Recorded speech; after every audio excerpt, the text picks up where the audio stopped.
Bonjour à toutes et à tous. Avant de passer donc au test orthopédique au niveau de l'altération des différents nerfs du coude, nous allons faire un petit rappel anatomique. Comme vous pouvez le voir, au niveau du coude, nous avons énormément de structures musculaires qui peuvent donc venir compresser ces nerfs et donc altérer sa conduction et ainsi provoquer des douleurs au niveau du coude ou même certaines irradiations, que ce soit plus haut ou plus bas au niveau de la compression. Le premier nerf est le nerf médian qui est lui médial à l'articulation du coude. Ensuite, nous avons le nerf ulnaire, lui est plus postérieur et également médial. Et enfin, pour terminer, nous avons le nerf radial qui lui est plus antérieur et latéral à l'articulation du coude. Alors, pour ce test de mise en tension du nerf radial, il faut bien comprendre dans ce test que c'est une séquence à respecter et que l'ordre sera toujours le même et qu'il faut le respecter vraiment à la lettre. Première séquence, on va venir donc faire une décompression au niveau donc de la scapula. Ensuite, on vient demander une extension totale du coude. On vient demander une rotation interne de tout le membre supérieur. Rotation interne de tout le membre supérieur, une flexion donc de poignet, on vient chercher à ce niveau-là, et ensuite on vient chercher l'abduction donc d'épaule au niveau de notre patient. Il va me dire quand est-ce que ça le tire. À ce niveau-là, ça le tire. Du coup, on recommence le test, mais cette fois avec une inclinaison homolatérale au niveau de la tête. Donc on recommence le test. Décompression au niveau scapulaire, extension de coude, rotation interne totale de tous les membres supérieurs, flexion de poignet et on vient chercher l'abduction. Voilà. Dans le cas d'Elliott, il n'y a pas eu de différence au niveau donc, de sa capacité de mouvement au niveau de l'abduction de l'épaule. S'il y avait une différence d'amplitude, on aurait pu dire que le test était positif.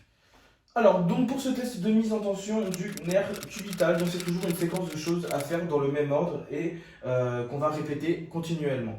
Pour ce test, on vient chercher donc au niveau du poignet du patient une extension du poignet, une pronation au niveau de l'avant-bras, une flexion au niveau du coude. Donc on vient bien maintenir toute cette position.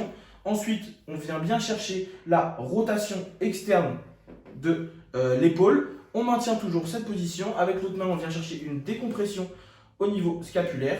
On maintient la main et on vient chercher l'abduction. Et le patient nous dit quand il ressent une légère douleur. Ok. À ce niveau-là, on a à peu près 90 degrés au niveau de son abduction d'épaule. On recommence le test, cette fois-ci avec une inclinaison au niveau du cou. On vient refaire le test. Donc, extension de poignet, pronation au niveau de l'avant-bras, flexion de coude. On vient maintenir à ce niveau-là, rotation externe d'épaule, décompression scapulaire. On vient chercher l'abduction. Voilà, comme vous l'avez vu, il a également 90 degrés au niveau de son abduction d'épaule.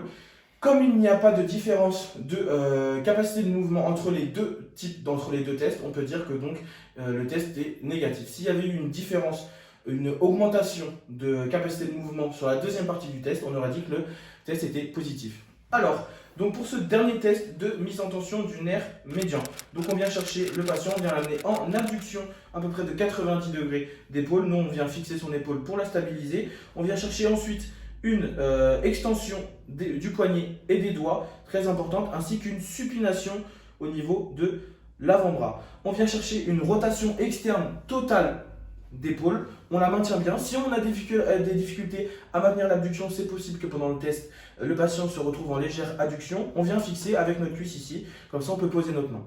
Et on vient donc chercher l'extension de coude. Il va nous dire quand est-ce que ça le tire. Maintenant. Top. Donc voilà, on a eu donc une première donnée sur sa capacité de mouvement. On fait la même chose avec donc une inclinaison homolatérale au niveau des cervicales. On vient refaire le test, abduction d'épaule, extension des doigts et du poignet. On vient fixer ici, supination à ce moment-là, rotation externe totale d'épaule. On vient bien maintenir cette position, on fixe l'épaule et on vient chercher l'extension de coude. Top. Voilà.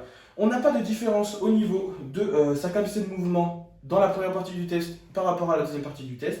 On peut donc dire que le test est négatif. S'il y avait une différence, une augmentation de sa capacité de mouvement, là on aurait dit que le test était positif.